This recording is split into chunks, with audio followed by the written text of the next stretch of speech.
难得看你这么规矩的坐着，还真有些不习惯呢。我也不习惯。要不，我帮你揭开盖头，让你松泛些。好。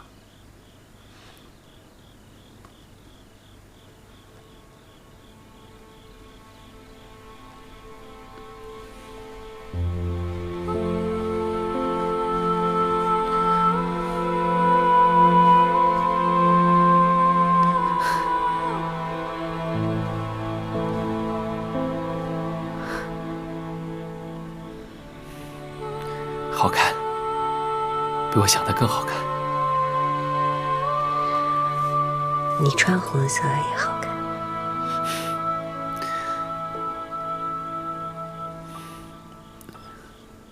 青莹啊，你终于嫁给我了，好像做梦一样。我也觉得在做梦一样。跟你说个悄悄话。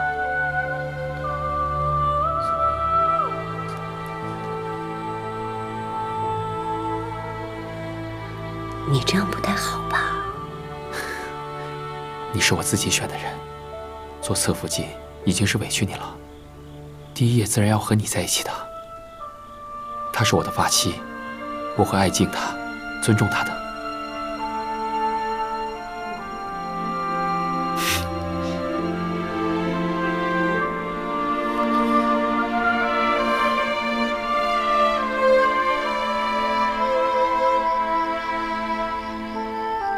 格格，王爷今夜去了侧福晋那里。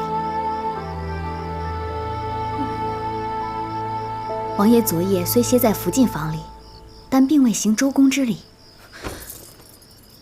真的吗？千真万确。那如此说来，福晋心里也不舒服。格格，如果您能得到福晋的帮手，以后在府里也不怕没个照应了。去把我的皮肤拿来。是。我还不信了，我能一辈子就是格格。说不定明天晚上王爷就来我屋里了。格格多才多艺，王爷一定会喜欢您的。王爷去了侧福晋那儿，怎么会呢？你没看错吧？福晋，奴婢没有看错，王爷的确歇在侧福晋房中。烛火都熄了。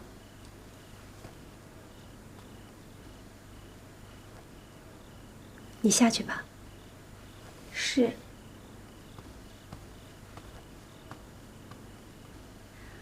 福晋，昨夜王爷虽然歇在您这儿，却推说身上太累，未行周公之礼。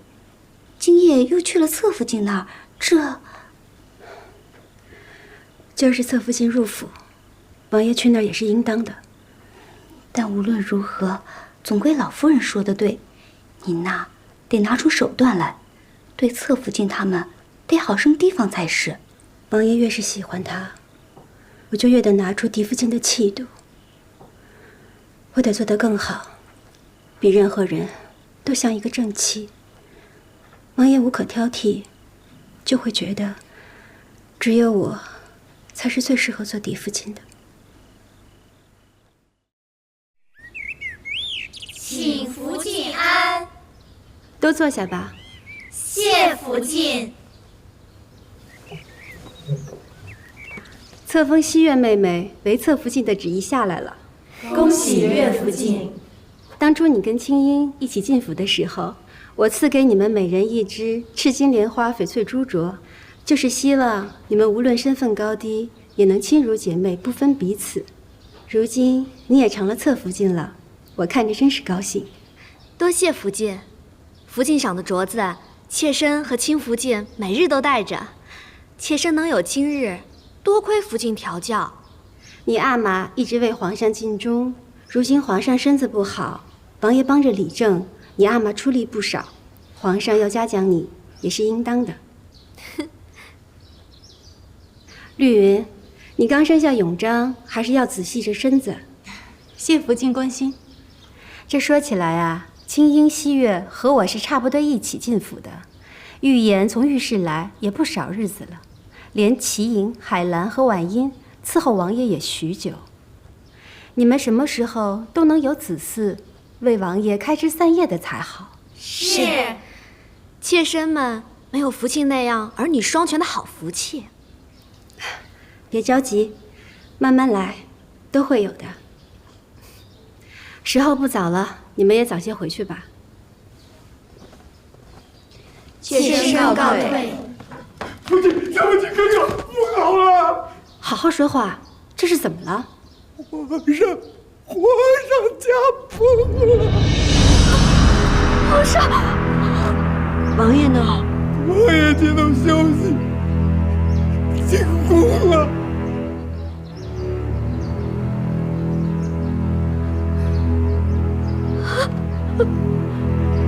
好喝。上次啊，咱们两个这么静静的说话，还是在府里呢。如今啊，却时过境迁了。是啊，那时候怎会知道大清皇帝骤然崩逝？皇上现在也是身负千斤重担。这皇阿玛的丧仪啊，还有朝政之事都还好，只是眼下有个难题，真不知该如何。何事啊？朝臣中有人提议，将你姑母放出景仁宫，尊封母后皇太后。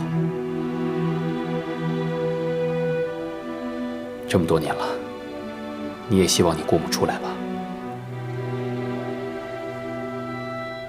臣妾自然是希望姑母可以解了禁足，安享晚年，臣妾也可以尽一份孝心。但是下令禁足姑母的是先帝，尊封母后皇太后又是国事，臣妾也不便说什么吧。朕也是想着，皇阿玛生前说过，与景仁宫死生不复相见，所以朕的心里啊，很是难为。可朕又想，要是放你姑母出来，恢复了尊荣，你的背后也可有个倚仗，也可过得畅一些。皇上为姑母和臣妾思虑，臣妾万分感激。只是皇上也不必过分担心，事情总有解决的法子。如若艰难，皇上也不用太为难自己。朕知道了。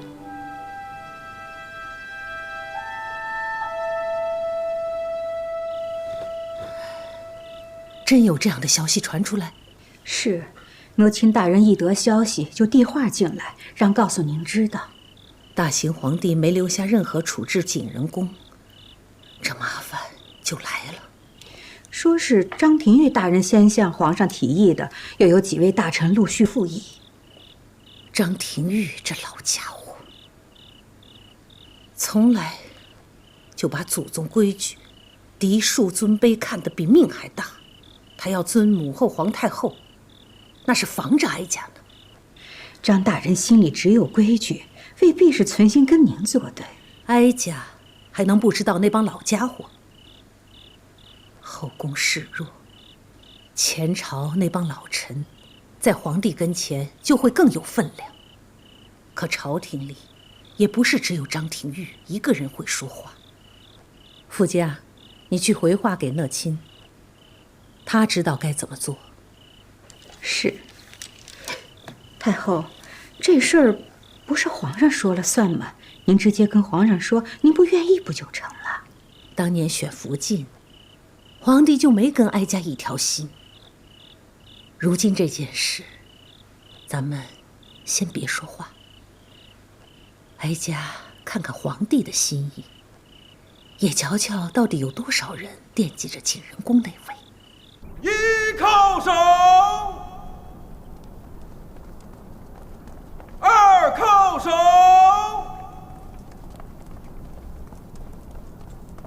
三靠手，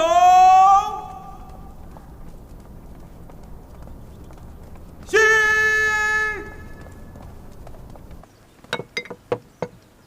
皇额娘，今日的膳食是儿臣等各自进献的，请皇额娘尝尝。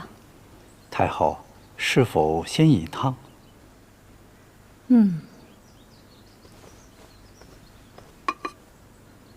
太后，这是清主儿进献的火腿鸡汤。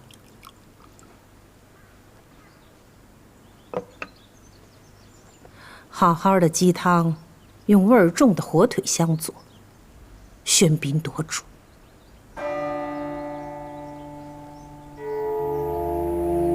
臣妾只是想用鲜味儿令太后开胃，没想到访了太后用膳，是臣妾的过失。两样东西炖一块儿，分了高低主次才好。想要并重，反而坏了味道。臣妾知错。看来这两样东西不能并重。太后，臣妾下回给您炖清鸡汤喝。叫人把这些东西都撤了吧，哀家没有胃口。皇额娘，您近日为心底哀痛，身子本来就不适了，若饮食再清简，那就更撑不住了。您好歹还是禁一些吧。太后好不容易进些晚膳，却被青音姐姐败了胃口。今日下午还有好几个时辰的哀仪，青音姐姐是想让太后饿着身子熬在那儿吗？臣妾有失，甘愿受罚，还愿太后顾及凤体，多进一些吧。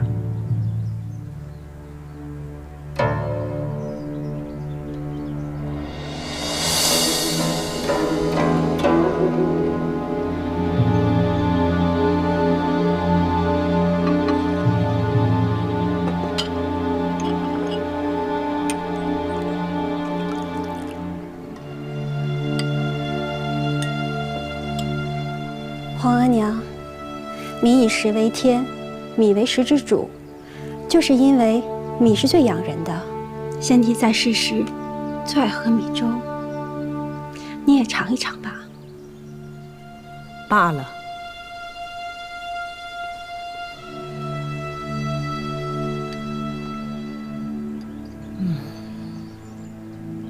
说来呀，这一饮一食能有多大讲究？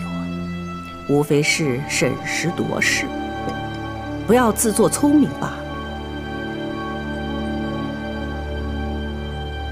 儿臣明白。起来吧。臣妾谢太后。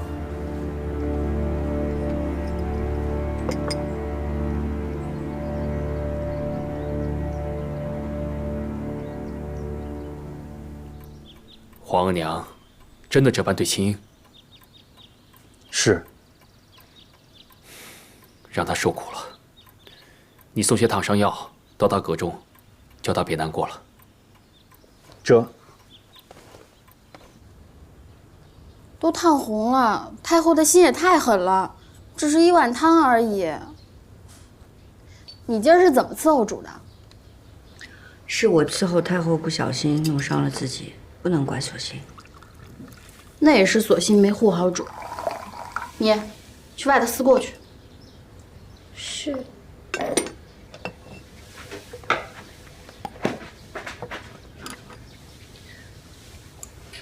阿若，索性是前邸里从了新字辈的大丫头，你说话也得留意些，别总是颐指气使的。奴婢不过是觉着，索性不是咱们府里陪嫁来的，没有那么亲近。你和索性都是跟着我的，往后在宫里过日子，你们两个若不好好相处，日子怎么过？你这脾气是得改一改。可奴婢就是这么个心直口快的性子，太后今儿有点太欺负人了。不过皇上心里是疼您的，这不急急就让李公公送了烫伤药来。奴婢看呀，等回头进了宫，或是老主子出来了，皇上怎么也得给您封个贵妃、皇贵妃的，到时候太后就不敢这么欺负您了。刚跟你说了，说话要留一些，倒是越说越没分寸了。太后也是你可以胡乱妄议的嘛，若是让旁人听见了，你有10条命都填不完。奴婢也是心疼主嘛。是，奴婢知道错了，以后不敢了。还疼吗？疼。弘历打算什么时候放我出去，尊我为母后皇太后？你一定要做母后皇太后吗？宫规祖制在此啊，先帝不曾废后，我就是名正言顺的母后皇太后，我该住慈宁宫去。住到慈宁宫之后呢？就跟钮祜禄似，再分个输赢。争斗不休，总会伤着自己的。我哪怕遍体鳞伤，我都要跟他斗到底。青莹，你要跟姑母一条心，你要让弘历早点放我出去。皇上倒已经很为难了。你这是姓乌拉那拉还是爱新觉罗呀？我是心疼您。你要是心疼我，你就应该知道，姑母此生唯一所望，就是跟先帝生同亲，死同穴。先帝已经弃绝您了，亲口说了生死不复相见了。他不见我，我就去见他。他弃绝了我，我绝不会离开他。青莹，我只有成为母后皇太后，才能跟先帝生死相依。这个名分，我一定要争。你起来。我今天跟你说的这些，该怎么办？你明白吗？明白了。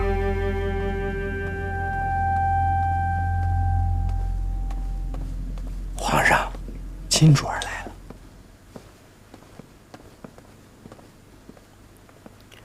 皇上，坐吧。这么晚怎么来了？臣妾知道皇上一定还在为姑母的事烦忧。朕也希望这件事情尽快有个决断。只是礼法和孝义，终究难以两全啊。皇上，臣妾想求您一件事儿。你说。能否让姑母去行宫颐养天年？你这么想的？如果您以太后的身份在行宫供养姑母，哪怕暂时不要给她名分，您对那些尊嫡的人也可以有所回应。然而对那些阻挠姑母尊封为母后皇太后的人，他们看姑母离开了紫禁城，又未被尊封，想来他们也不会说什么了。至于太后那儿，臣妾也想过了。若两宫太后在紫禁城并立，这二位老人家争执了一辈子，日后也难免两相里不容，后宫不宁，皇上也烦忧。不如让姑母去行宫安养天年，避开太后也是好的。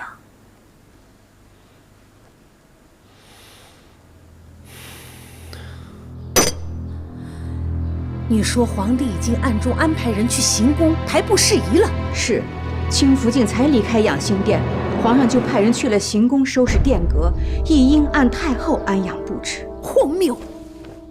难道皇帝真要乌拉那拉氏为母后皇太后吗？就算换了地方，离开紫禁城不与您同尊，可母后皇太后就压了您一头啊！这种主意，定是青樱那丫头弄混出来的吧？景仁宫与清福晋这般里应外合，皇上还年轻，难免不被清福晋这个宠妃说动啊。早知道，当年就不该留着青樱。明日丧仪之后，你让她来找哀家。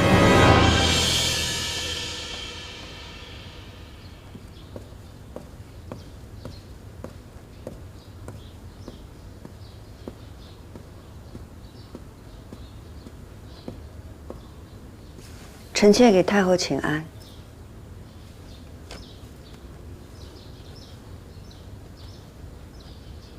被福家唤来了永寿宫，你怕不怕呀？被太后召唤，臣妾怕的是侍奉不周。未能替皇上尽一份孝心。你的孝心都进去了景仁宫吧？太后，请恕臣妾冒昧，景仁宫是臣妾的至亲，臣妾不能不去看望他。就是去看看。臣妾也求了皇上，让姑母去行宫颐养天年。痴心妄想！你是觉得，你如今可以仗着皇帝对你的那点情分，来压哀家了吗？太后，臣妾没有这个意思，臣妾只希望姑母能安安生生地活下去。安安生生？没有名分，你姑母会安安生生地走出景仁宫，去到行宫？乌拉那拉氏有你这个希望在，你觉得你姑母会安安生生吗？你要你姑母活，可以。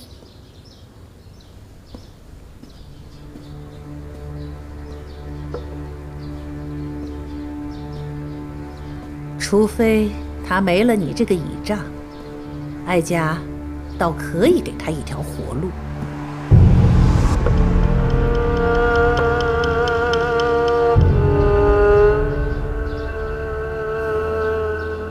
如今正是先帝丧仪，丧仪过后，你自寻了断。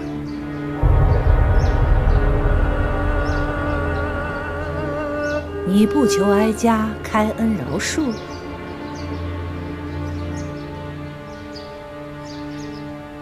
太后发落赐死，自然主意已定。臣妾知道求也无用。你要不死，也不是没有办法。哀家可以给你一条路选。乌拉那拉氏，有你姑母，便没有你；有你，便没有你姑母。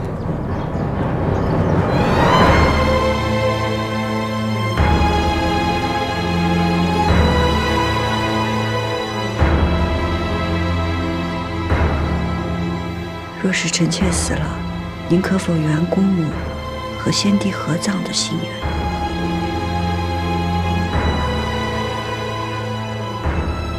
你倒真有孝心。只要他在行宫安分养老，哀家许他和先帝合葬，只是没有名分罢了。多谢太后。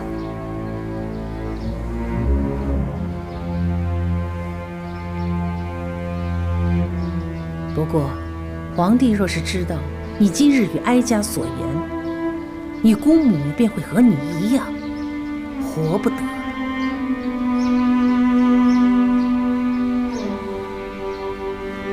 臣妾明白，多谢太后。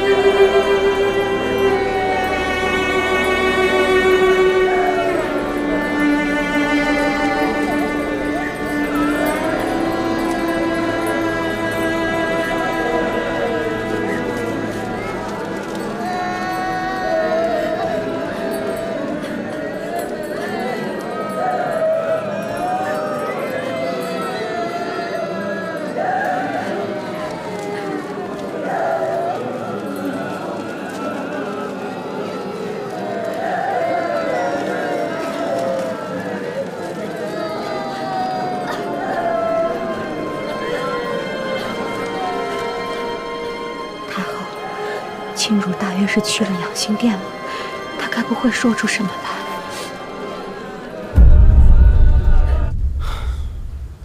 景仁宫的事情呢，朕已经安排的差不多了，只是没想到风声传了出去，朕呢还得要顾及皇娘的心意。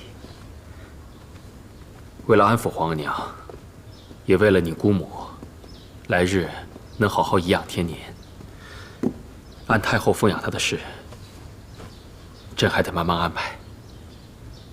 皇上的难处，臣妾都明白。臣妾是替姑母难过。你放心，朕会将景仁宫移至圣经旧宫，好好安养。在这件事情上，他只是缺了一个名分罢了。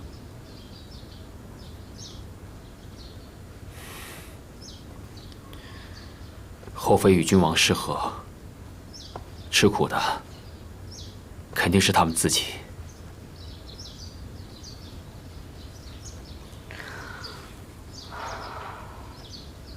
还请皇上顾怜姑母，不要让她在圣经旧宫吃苦。瞧你这话说的，你放心，朕呐，每一次去圣经，都会带你去探望她，平时也会派人多多伺候她。臣妾多谢皇上。你要谢啊，就别嘴上说说。朕惦着你的暗香汤呢，什么时候给朕再做一碗？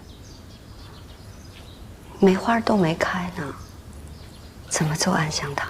朕知道你喜欢梅花，秋天过了就是冬天，会开很多梅花，到时候多做几碗给朕喝。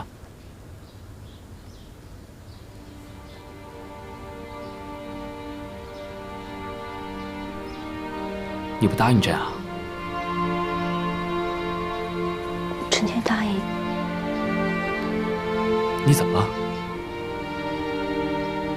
臣妾只是想起与皇上初见。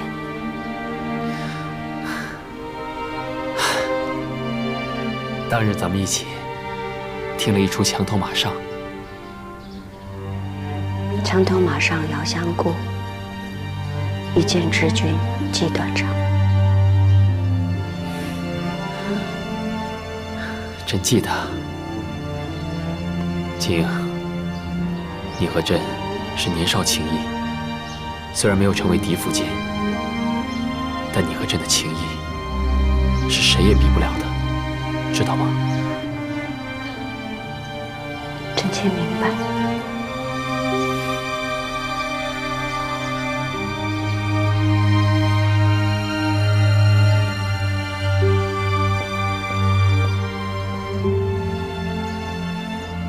皇上，如果日后臣妾不能日日给您请安，臣妾也会永远祈佑皇上龙体康健，事事顺遂。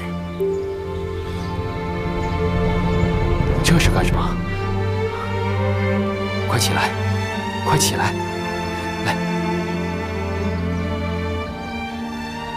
你这个是怎么了？啊？不过朕也明白你姑母之事。一个女人为了名分，一生悲苦。朕明白你，朕和你一样怜悯你姑母。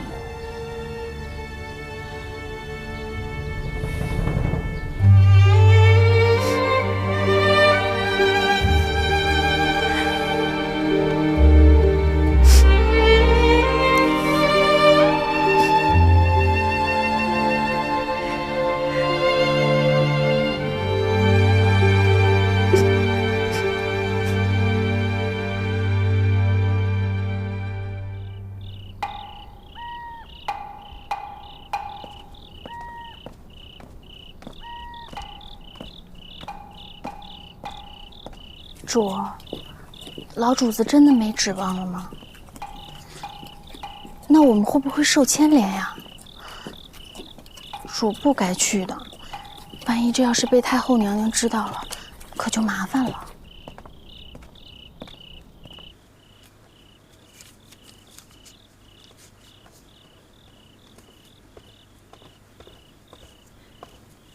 太后怎么还做这些？先帝的丧仪将毕，不用再烧纸锭了。先帝灵前那些，都是哀家亲手做的。如今这手闲不住，你说这是烧给景仁公好呢，还是给他侄女呢？亲主是晚辈，哪里配得上您亲手做的东西？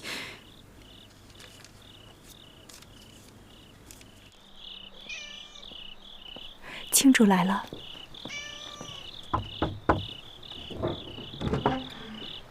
您快着点儿。主儿，你在这候着。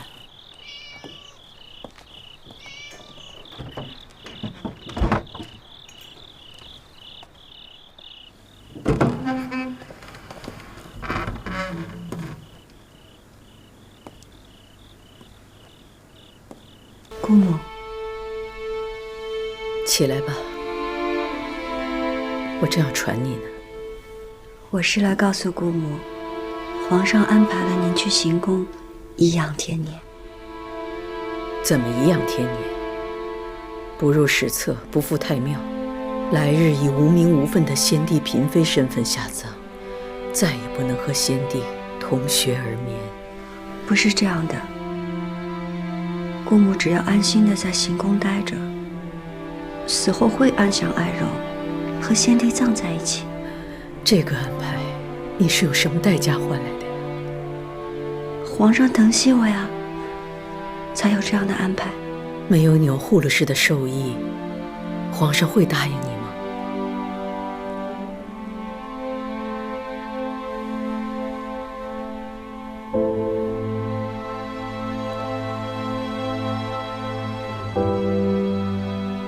他一定也让你选择。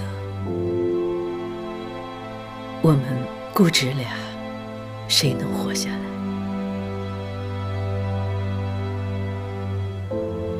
太后也来找您了。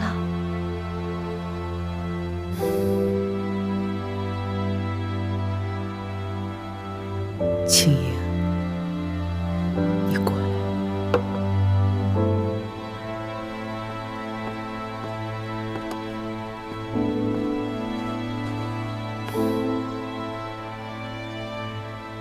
姑母知道你的性子，你必然会护着我，你会舍去自己的性命，保住我的名分。可是钮祜禄氏从来就是要我死，你死了有什么用？再说你死了，你心爱的弘历会放过我吗？会让我翻身吗？就算他顾及到我是你的姑母，可我是堂堂大清的皇后，我怎么能够在钮祜禄氏的鼻息下没名没分、苟延残喘？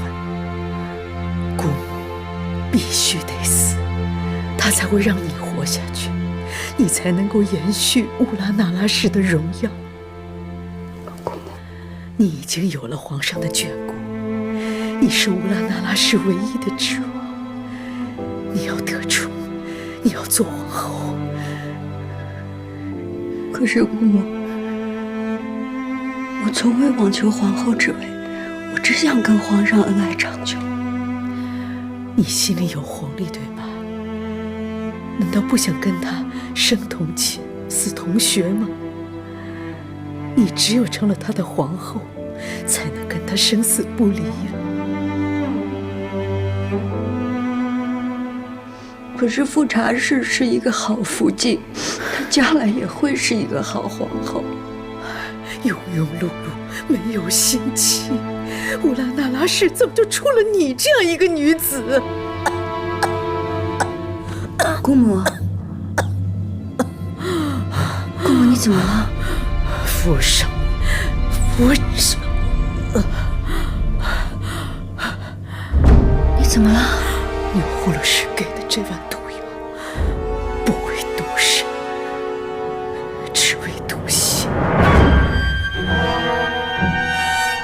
这宫里，哀家只能允许有一个乌拉那拉氏，这也是哀家最大的宽容。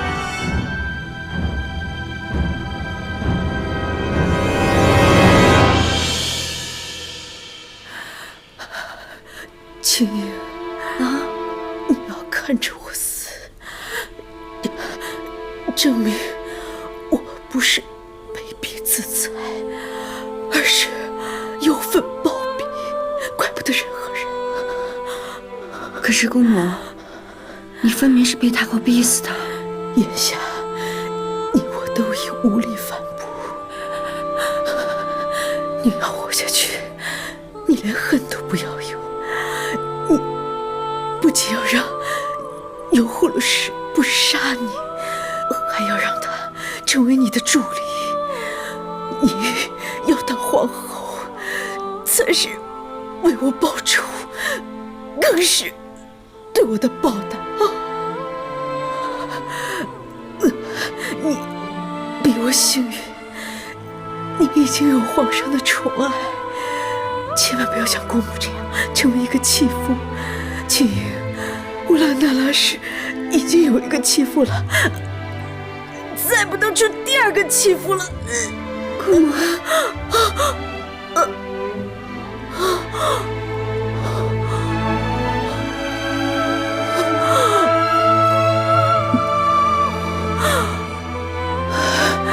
那一年，先帝封我为皇后，那是我最好的时光，身应殊荣。我爱的人也没有离开我。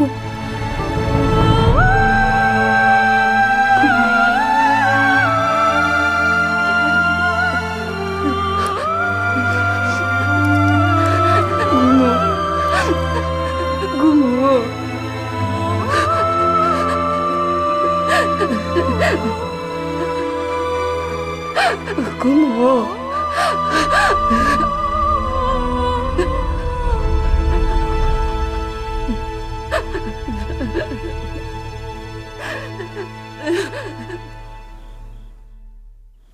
我去的时候，金山公已经死了，出来的是青竹儿。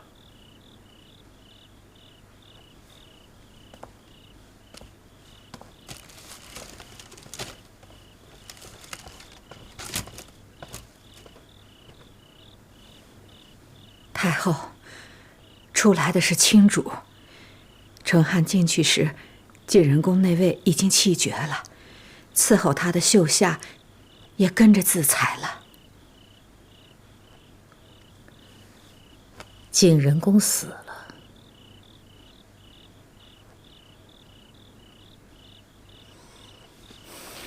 那青樱，暂时让他活着吧。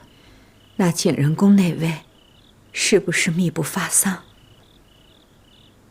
哀家明日去见皇帝，与他商议。回皇上的话，待丧仪一毕，太后将迁居慈宁宫，太妃们迁居寿康宫，东西6宫会立刻拾掇出来，供嫔妃们居住。回禀皇上，晋仁公过身了。什么？这是秦主儿所言，保的是宝璧。真是宝璧？秦主儿是亲眼瞧着晋仁公过身的。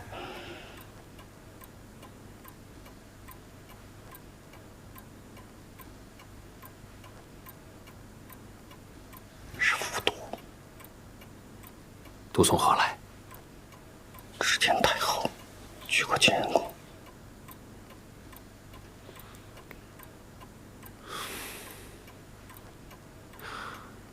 让人去照顾晋仁公的身后事。今儿个夜深了，明天一早，请青卓过来。这。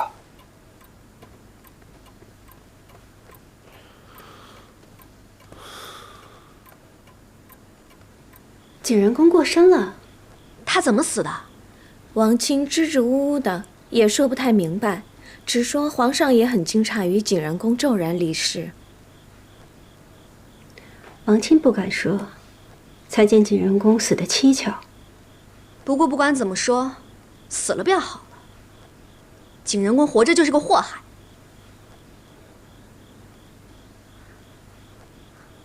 啊，天色也不早了，姐姐这些日子也乏了，妾身就先行告退了。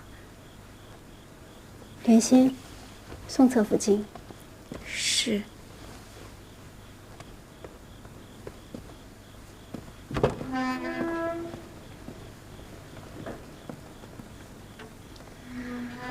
这景仁宫本是皇后，该颐养天年。若不是言行得救，失欢于先帝，也不至于落得如此下场。看来皇后之位不易做呀。您与景仁宫怎么一样？您出身大族，又有皇子。景仁宫何尝不是出身大族，又有皇子？只是皇子早夭，宠妃当权，才知太后一位易主，潦倒丧命，身后连史书都不得记载，仿若是一粒不曾存在的尘埃。无论皇上怎么想，只要将来娘娘稳坐皇后之位，咱们的2个平安长大就好。皇上嘛，难免有宠爱之人，只盼他们先别生下皇子才好。若是嫡子长成，宠妃们再生下庶子，也就不怕了。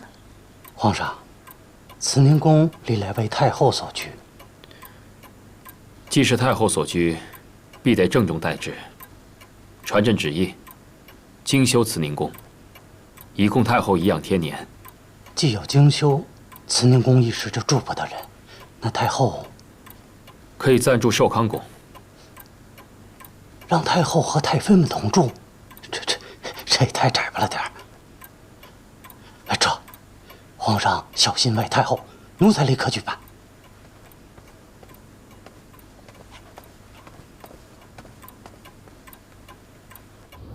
主啊，您为了老主子都哭了1夜了，现在要去见皇上，您好歹得打起点精神来啊！景仁宫过身了，皇帝知道了吧？是。卿派人来禀过，说景仁宫是忧愤暴毙。忧愤暴毙？如何暴毙？不是自裁？卿是景仁宫的侄女，所言应该不虚。那无论如何，景仁宫身份尴尬，他的丧仪，皇帝打算如何处置啊？虽无尊封，但先帝到底是未曾废后，景仁宫又因为皇阿玛驾崩而伤心暴毙，儿子打算以皇后之礼将其安葬。既无尊封，就不能以皇后之礼下葬，也不能与先帝同葬，才是先帝所言的死生不复相见。皇上，张廷玉求见。让他进来。这。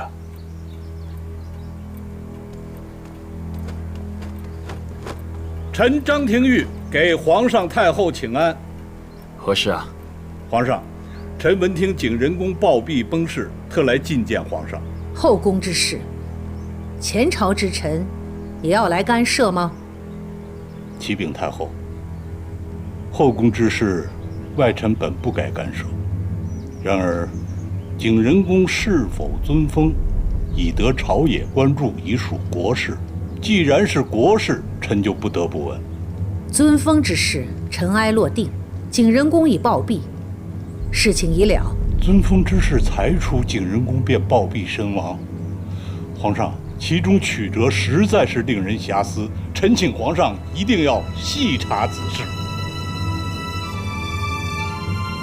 历来帝王驾崩，后宫总有人伤心离世。景仁宫过世，有什么可遐思的？但是这次过身的毕竟是大清曾经的皇后，哪怕先帝与景仁宫多年不睦，哪怕先帝曾言此生不复相见，就算是没了尊位，景仁宫也不该不明不白的暴毙呀！怎么叫不明不白？张大人此言难道是对哀家有疑？总还有张大人愿意为老主子说话。张大人最重朕的。王者又是素来与太后不睦之人，彻查此事。臣妾乌拉那拉氏求见皇上。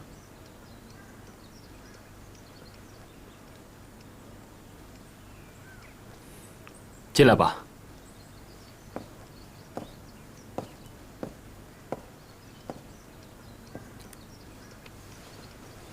臣妾给太后、皇上请安。起来吧。给娘娘请安。娘娘，臣张廷玉正与皇上谈景仁宫暴毙之事，娘娘是景仁宫的至亲，务必为他讨个公道。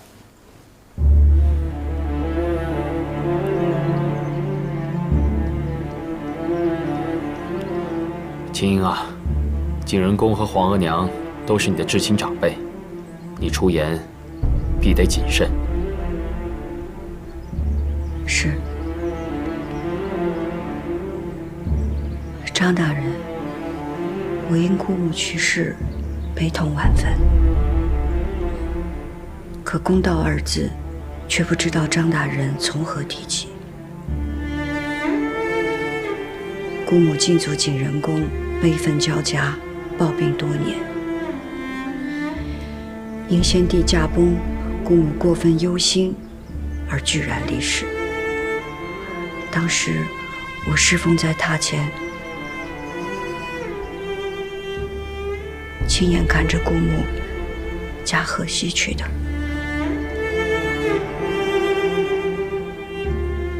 当真？当真。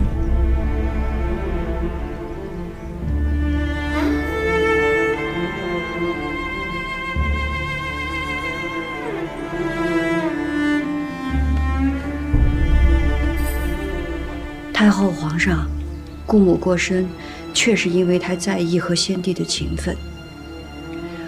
若有任何流言蜚语，臣妾应该出面平息，好让姑母走得体体面面，安心身后事。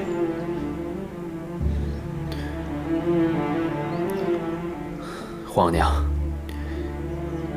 那景仁宫的丧仪还是得办得体面些。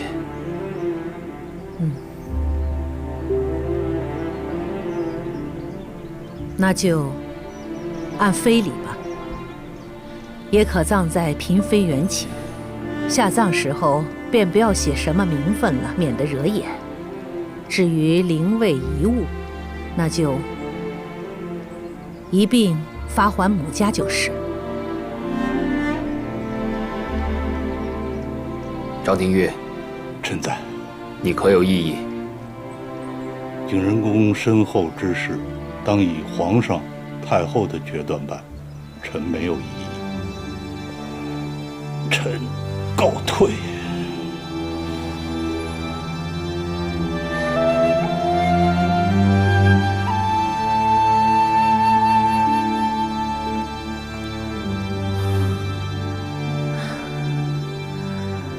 皇帝国事繁忙，哀家回去了。儿子恭送皇额娘。恭送太后。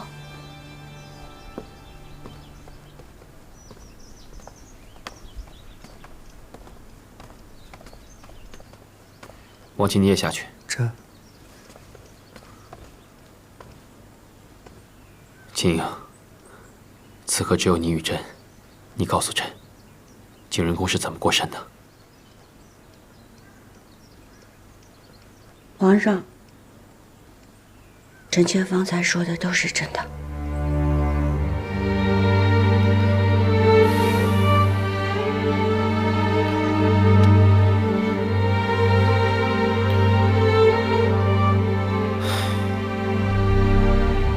这事了了，也就罢了。要是景仁宫活着，总是会牵连到你。如今景仁宫过身了，皇额娘再有怨气，也只能到此为止了。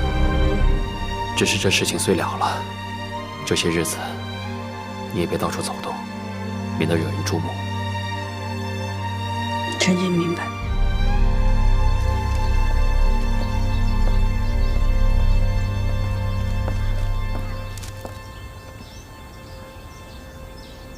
太后，您放心，青竹也是个聪明人。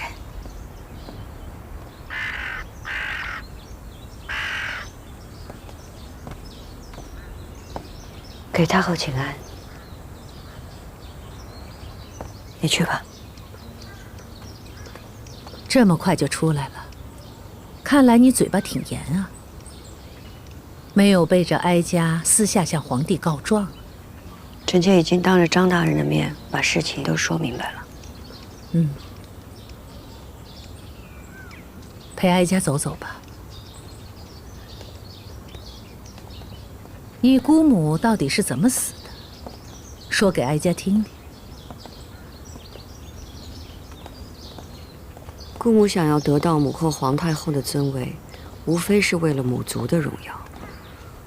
姑母最在意的就是和先帝生同亲，死同血。可先帝对姑母说出了此生不复相见，姑母便心如死灰。她得不到先帝的心，赢了太后又如何呢？所以她选择保全了你。看来她还是疼你的。姑母是疼臣妾，可是在这个宫里边，能保臣妾的只有太后。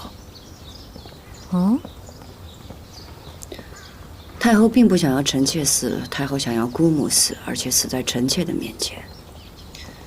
若是有人对姑母的死有猜测，由臣妾这个亲侄女的嘴里为您分说，便没有人敢污了太后的清誉。你很聪明。不是臣妾聪明，是一切都在太后的掌握之中。你姑母也是聪明人，从头到尾算计得清楚，能争的时候拼命争，不能争的时候断然做出选择，以保最大的利益。如此，你得以活了。是。姑母暴毙，但流言未必会消去。臣妾得活着，才能时时为太后坐镇。很好，很好。这么聪明的人，是得好好活着。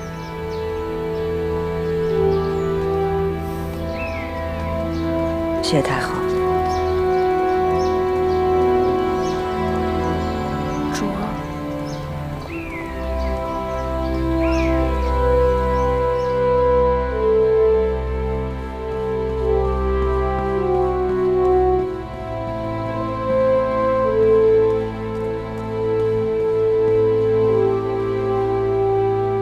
皇上早点安置吧，明儿个可是登基大典呢。知道了。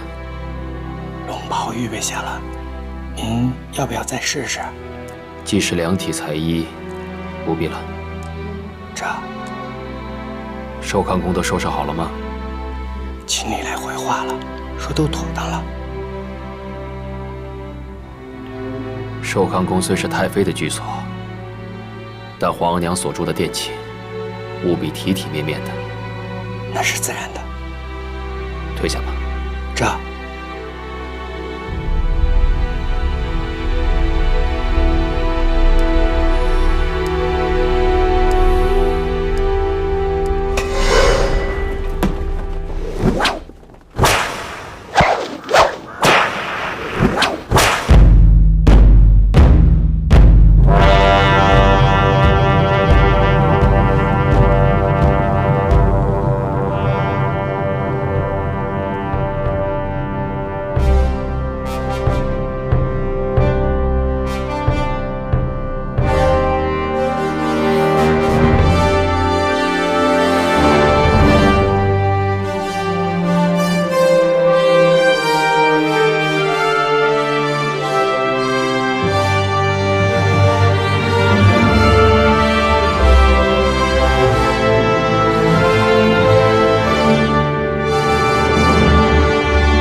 朕今日登基，当行孝仁之道，尊先帝世宗遗命，尊生母钮祜禄氏为圣母皇太后，嫡福晋富察氏为皇后。册立之事，应有礼部，郑重相待。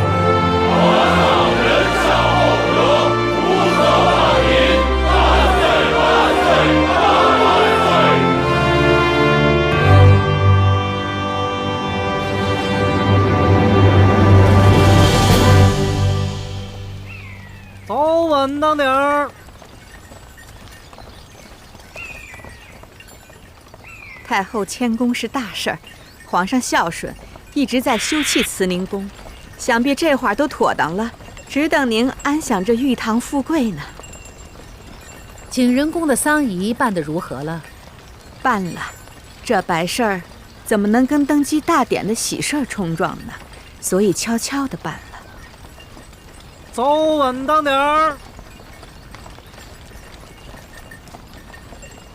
走稳着点儿。停，落轿。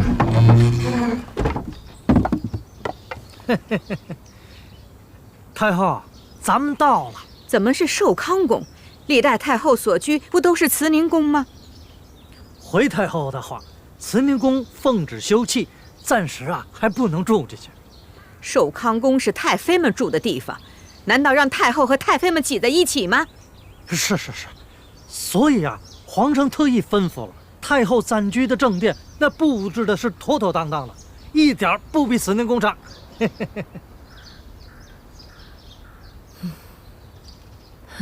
皇帝一片孝心，既然慈宁宫在修葺，那哀家等一等，先进去吧。太后您慢着点。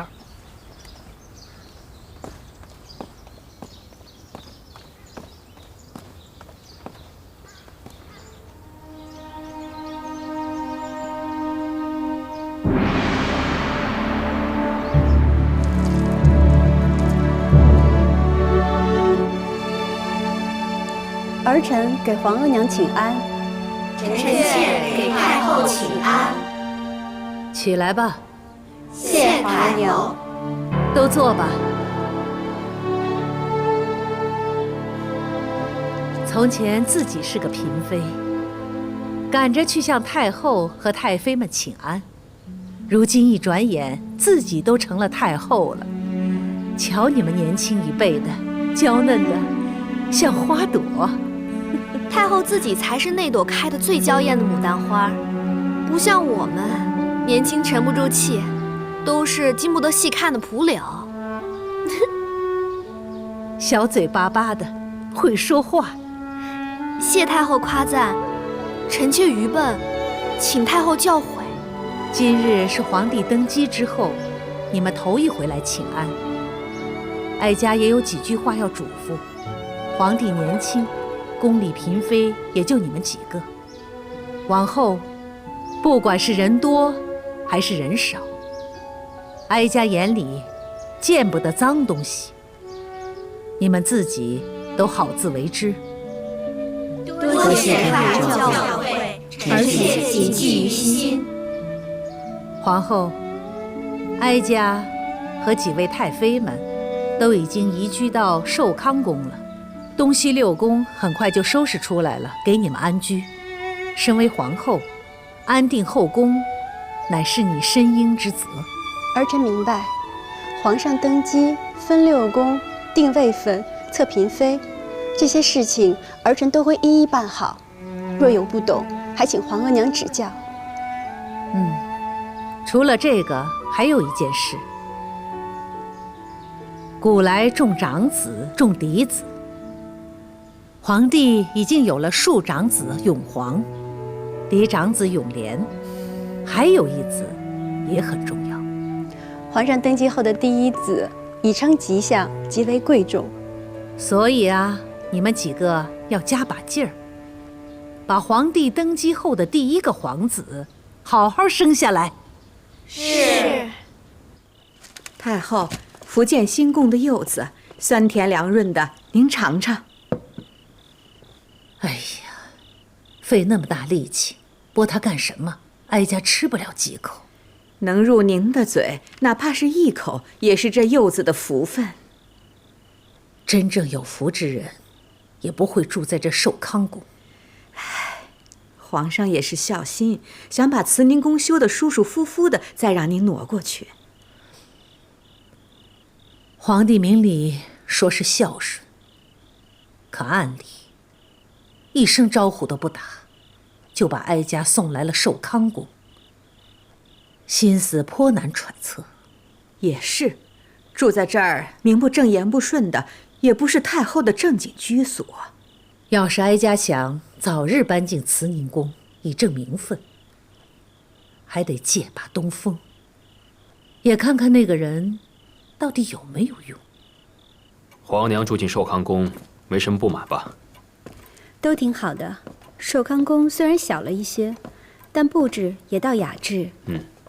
不过慈宁宫若是修好了，皇额娘还是早日搬进去的为好。朕知道你孝顺。对了，皇额娘没有为难青英吧？没有，皇额娘怎么会为难一个晚辈呢？那便好啊。坐吧，兰花。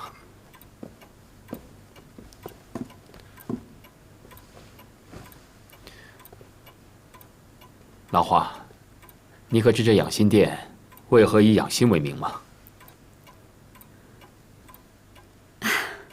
臣妾不知。皇阿玛在的时候，常常说起孟子的一句话：“养心莫善于寡欲”，所以起名为养心殿。这人的欲望啊，一旦多了，是非也就跟着多。皇上身居高位，天下都是您的，自然寡欲养心。但底下的嫔妃、大臣、奴才们，都靠着皇上呢，什么都仰仗着您，怎么能寡欲？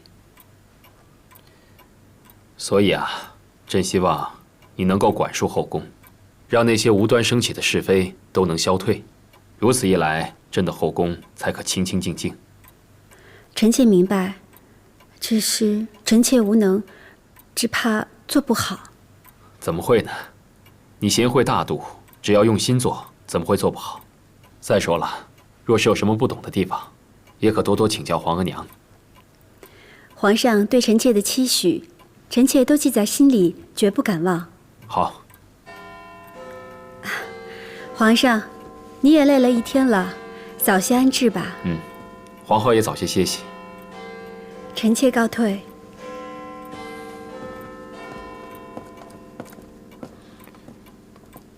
王卿啊，奴才在。青英还在景仁宫吗？这时辰，许是还在。你跑一趟，替朕传句话。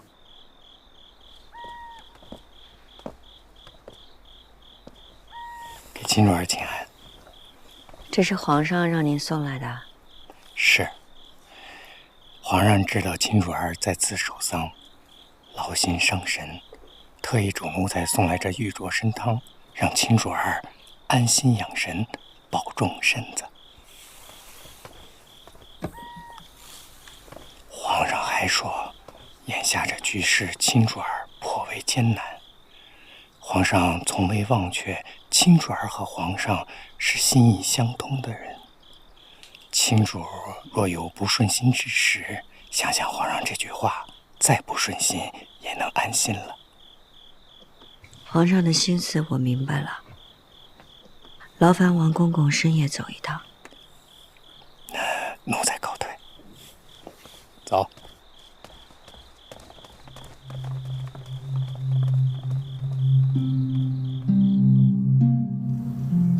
皇额娘，嫔妃位分，您2次都发还回来了，是不是儿臣拟的不妥当？